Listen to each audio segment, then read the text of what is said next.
Right, so graphs and equations is our next topic. The first thing I want to talk about here is a technique. So solving left-hand side is greater than right-hand side. I mean, that's basically what an equation is. One of the ideas when we're doing this is to move everything to one side, because often it's easier to solve something is always positive or something is always negative. And so that technique is often used. The other reason we do that is because, as you know, with those inequalities, with pronumerals in the denominator, for instance, I like just using the critical points. So when you have got it all on one side, you can investigate critical points and have a look at the domain and things like that. Key thing to remember, a function can only change sign. So go from positive or negative, add an x-intercept. Because if you think about it, it's like if you're driving. If you're going forward and then you want to go into reverse, well, before you can do that, you must stop. So it's the same idea for our curve. If it's negative and then all of a sudden it wants to go positive, it can only do that if it passes through the axis. So if it's equal to 0. Or the other situation is there might be a discontinuity at a particular x value. So I guess our basic hyperbola is a perfect example of that, because if you think of that around 0, as you're moving from the negatives, your hyperbola is negative, but then on the other side of the asymptote, it jumps to be positive. So it can do it over a discontinuity as well. But they're the only two situations. A reminder of bracket interval notation. So how we can write our domains. So the actual bracket, so the square bracket, means the endpoint is included, whereas the parentheses means the endpoint's not included. If all the endpoints, so both the endpoints are included, we call that a closed interval, it's closed. And if they're not included, we call it open. That, of course, probably brings up the question, well, what happens if one's included and one's not? And we'll do some examples and I'll get to that there. We call it unbounded if the interval goes to infinity. It doesn't have to go infinity in both directions, but if it goes to plus infinity or it might go to minus infinity, then it's unbounded. It just keeps going and going and going.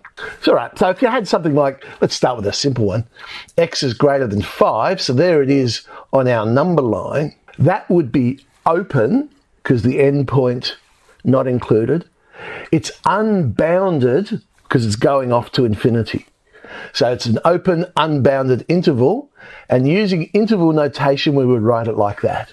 So it looks like coordinates, but it's not, because you wouldn't write infinity as a coordinate. But it's saying the domain where it starts at 5, it goes off to infinity, but the endpoints are not included. I mean, you can't include infinity because you're never going to get there. In set notation, we would just write out something like this. X, the colon just means such that. So x, such that all the x values are greater than 5. Less than or equal to 6 then. So on the number line, pretty much the same, but now we colour in the circle to show it's included. So that one's closed. It's closed and unbounded.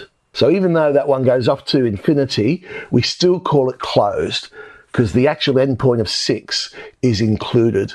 And we would write that one with the minus infinity with the parentheses, but the 6 would have the square bracket to show that the 6 is included.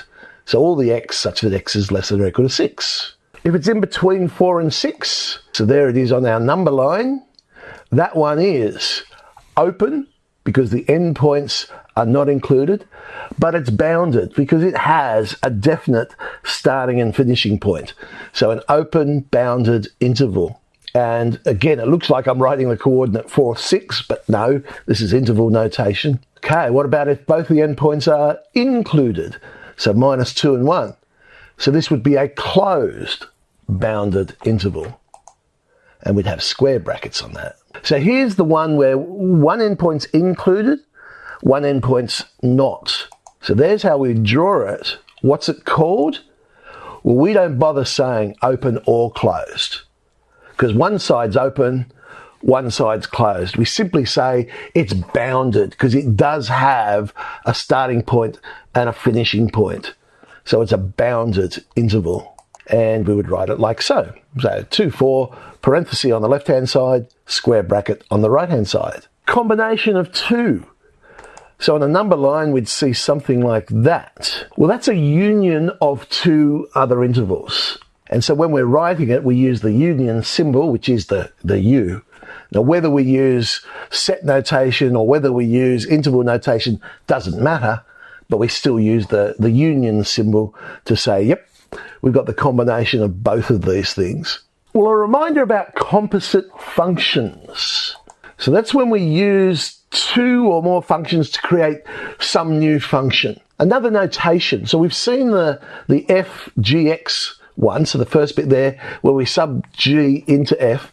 Another way you could write that is well, it looks like an O, but it's really just a circle. So you read it, I guess, as fog, but that would mean substituting function g into function f. If these were our 2 functions, to find the composite function fog, where we're substituting g into f, so everywhere I see an x, I sub in 1 on x squared. Let's tidy that up. What do we got? Let's get rid of the denominators, multiply everything by x squared, and we get 2 on 4x squared minus 1. If we were to go the other way, I guess we'd call that one goth. Now we're substituting function x into g of x. So everywhere I see x now, I'm substituting 2x on 4 minus x and tidying that one up. We get 4 minus x all squared over 4x squared. So let's go and solve an inequation. So that's what this was all about. This one's already factorized for us. It's a cubic. You could draw the whole graph, but I'm only really interested in the critical points. So the way I like to solve these is find the critical points. What makes each of those factors equal to 0? Well, -3 and 1. It's a less than or equal to, so they're included.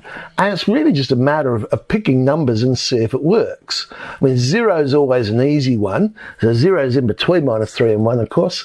Sub 0 in, we get +3. That's not true. It's not less than or equal to 0. So I know 0 is not included, and I can keep testing and I see, oh, look, over there on -3, it's not included, but that's it. So my solution is x is less than or equal to -3, or x is equal to 1. So we go back to these sort of ones where there's a pronumeral in the denominator. That now gives us yet another way of solving this. If we use the idea of moving everything to one side and make it equal to 0. So I'm going to move the 5 over to the left-hand side. So it becomes 2 on x plus 3 minus 5 is less than 0. All right, well, let's make it all one function. And we get -13 minus 5x over x plus 3 is less than 0. Now, why do it this way? Because what we've now got is a fraction is less than or equal to 0. So a fraction is negative. Basically, what we know is that one of the numerator or the denominator is positive and one must be negative. So all I have to do is find those critical values. When does the top of the fraction change from positive to negative? So when does it equal to 0? And that's at -13 on 5. And then I ask the same for the denominator. When does x plus 3 equal to 0? Well, that's at -3. I've got the boundaries. Again, it's now just a matter of testing points and see what works. So for this one, I'm to the left of -3, but I'm also to the right of -13 on 5. And so there's our solution. So yet another way of solving that sort of question. Personally, I don't do it that way. Personally, I just look at the denominator to start off with to get one critical point and then solve it like an equation to find the other critical point. So I do like using critical points to solve these. There's lots of ways of doing it. I mean, you could do it by drawing a graph as well if you really wanted to. All right, so that'll do us. Exercise 3A, and I've just pulled out a few questions there for us to look at.